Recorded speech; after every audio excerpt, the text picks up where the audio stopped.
NewsNation political contributor Kurt Bardella to help us go through all of this. Kurt, good morning. The president is known for his spectacle. It drives the agenda. His base likes it, but local leaders have called this political theater. Is it policy or optics at work right now, Kurt? It's shaping optics through the use of policy. And the reason why you know that is when you look at Republican cities, Republican-led cities that have higher crime rates, violent crime rates than D.C. or Baltimore, there's no National Guard in sight. Where are they? In Kansas City, St. Louis, Birmingham, Cleveland, Dayton, Memphis, Nashville, Houston. Those states, those cities all have higher violent crime rates than Washington, D.C. and Baltimore. And yet there's no talk of sending the National Guard there. There's no talk of those governors, some of whom have sent their own National Guard to supplement what's going on in New York and soon to be Chicago and Baltimore. Why isn't Governor Bill Lee of Tennessee sending those National Guardsmen to Memphis, Tennessee, to Nashville? Why are these people not willing to hold their own backyards to the same standard that they're willing to hold Democrat, let's say? The answer is obvious. It's all politics. That's how you know this is about optics, not about actually dealing with violent crime in this country. But Kurt, even with all that, that doesn't mean it isn't effective, right?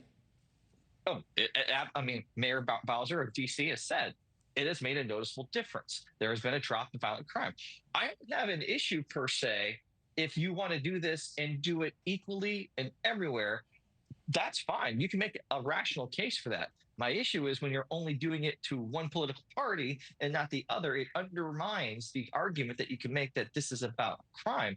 I'm all for whatever it takes, frankly, to reduce violent crime in this country. I think parents who right now are putting their kids back to school want to have their parks available for those after-school park play dates and not worry about violence or crime or drugs or homelessness. Those are all selling points you can make the American people, but you got to do it equally. Kurt, you've also heard the criticism leveled at Democrats saying that Democrats are talking about crime is down. They keep talking about the numbers, but you've also heard that if people don't feel it, it isn't reality.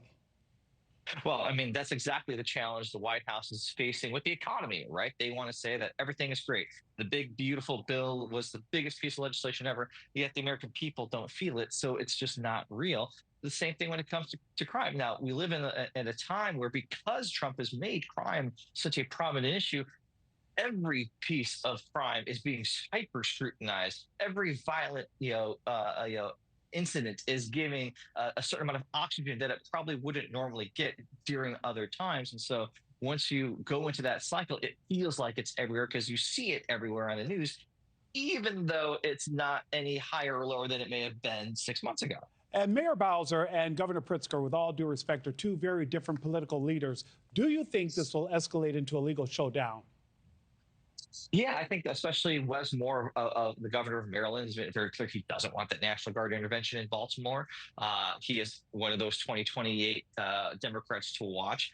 I expect him to take some sort of strong posture, challenging the authority in court, as we've seen with almost anything that Donald Trump does, in part because the size and scope of what he's doing is unprecedented. It just lends itself to judicial scrutiny. And just like his tariffs, well, I'm sure the use and deployment of the National Guard authority will be questioned and ultimately settled in court. Kurt Bardella, thank you so much, sir, for being here. Good to see you, my friend. Thank you for watching. Subscribe below and download our NewsNation app right now on your phone, and you will get fact-based, unbiased news for all Americans.